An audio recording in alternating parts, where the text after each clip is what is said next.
Have you ever dreamed of mastering a language and living in a new country? Today, I'm excited to share with you my personal journey in learning Japanese. まず、日本語で自己紹介をしたいと思います。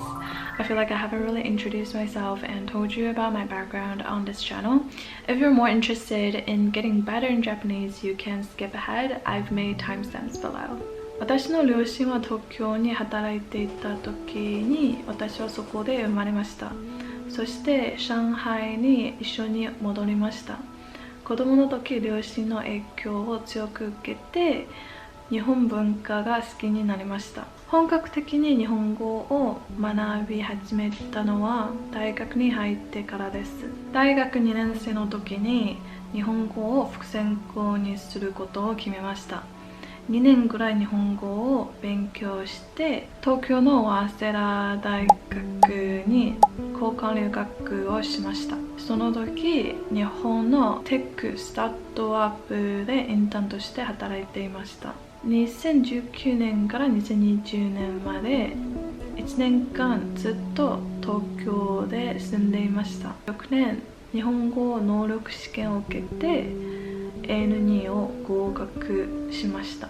The first step to learning Japanese is knowing the alphabet, hiragana and katakana. To get yourself familiar with the pronunciation, the best way is to find a catchy song and listen to it repeatedly so that it's stuck in your brain. It works every time whenever I'm starting a new language. As for katakana, because it is used for words borrowed from other languages, I would memorize commonly used words such as America, kohi, terebi. When you know how to write these words, you slowly get to know the katakana as well. The textbook we used is called Genki. If you're learning on your own, it's definitely a great resource to check out. I also want to share a notebook that has really helped me. What's unique about this notebook is that it includes a section specifically for pronunciation. As we all know, kanji can be tricky when it comes to remembering how to pronounce them.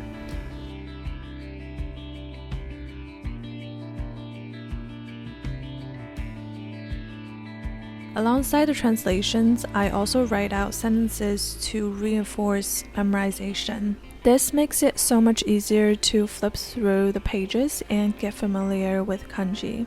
Plus, the notebook is the perfect size to carry everywhere. Frequently reviewing the content has really helped me remember what I've learned.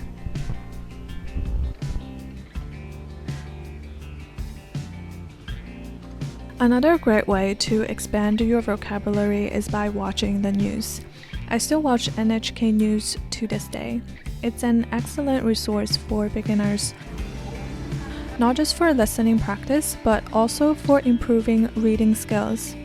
NHK even has a dedicated section called News Web Easy, which simplifies news stories for foreign learners. The content is more approachable for beginners, and it includes translations so you don't have to look them up yourself.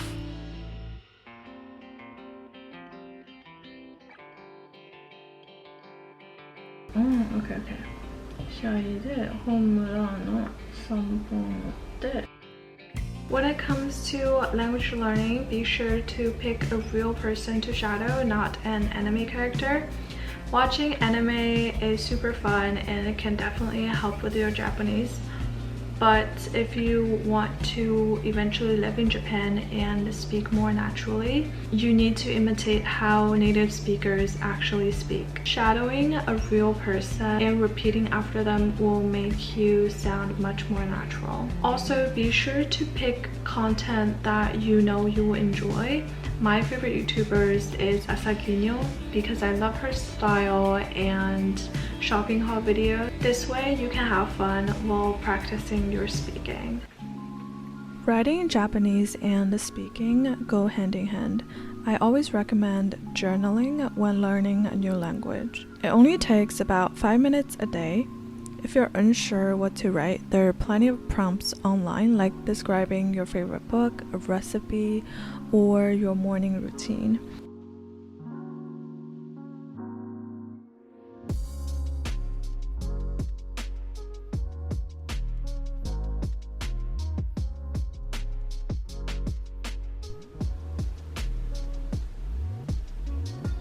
In my experience, becoming fluent in any language comes down to two essential things: starting and staying consistent.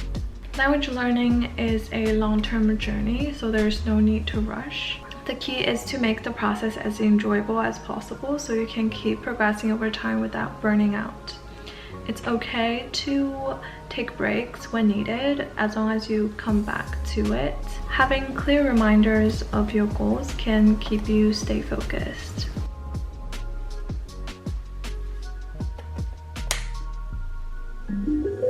Lastly, you don't need to carve out large blocks of time just for language learning.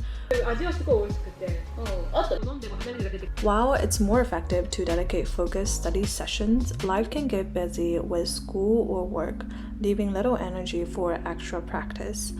One strategy that worked for me over the years is incorporating language learning into daily habits, like listening to podcasts. Whether I'm driving, commuting, or doing chores, I swap out music for conversations in another language. This way, I'm passively learning even on the busiest days.